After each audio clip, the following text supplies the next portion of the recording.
Good afternoon. I am Dr. Surendra Batula, consultant medical oncologist at SLG Hospitals, Bachupalli. Today, I would like to share awareness about cervical cancer, that is uterine cervical cancer.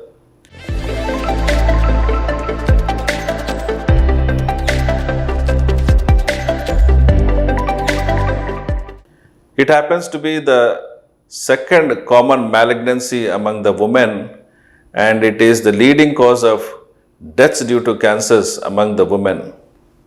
Earlier, it used to be the most common cancer among young women in our country, but due to awareness, participation in the screening programs, and frequent screening and getting checkups, the incidence and deaths due to this particular malignancy has come down these days.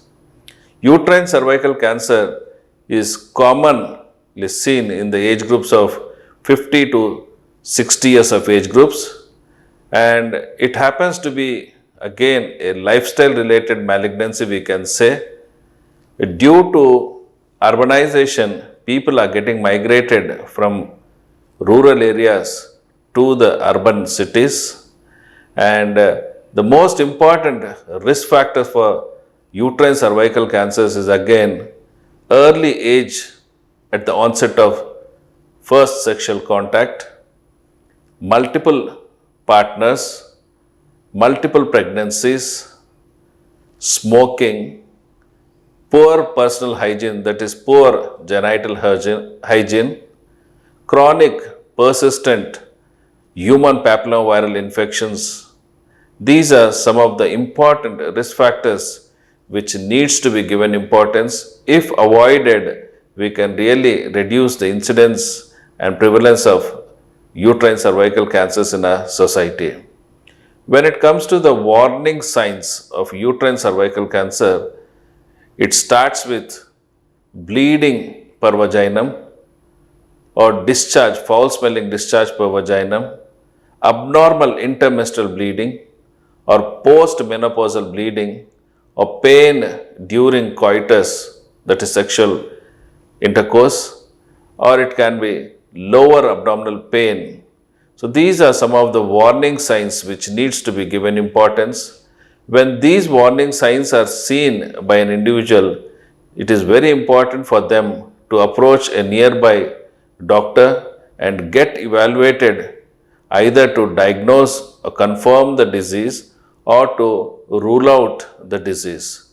When diagnosed at an early stage with less treatment, with less trauma and less cost, we can eliminate the disease or we can clear the disease from the body so that we can have a near normal life.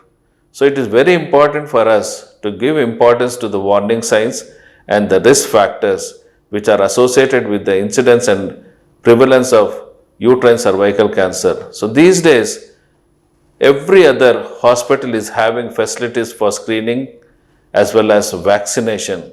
So we can prevent incidence and deaths due to uterine cervical cancer by participating in screening programs for uterine cervical cancer and getting vaccinated. As per the American Cancer Society and American College of Obstetricians and Gynecologists, screening for uterine cervical cancer has been recommended starting at the age of 21 up to 65 years of age group. From 21 up to 39 years of age group, it is pap smear testing which is recommended once in 2 years. And in women from 40 to 65 years of age group, it is pap smear testing along with human papillomavirus detection.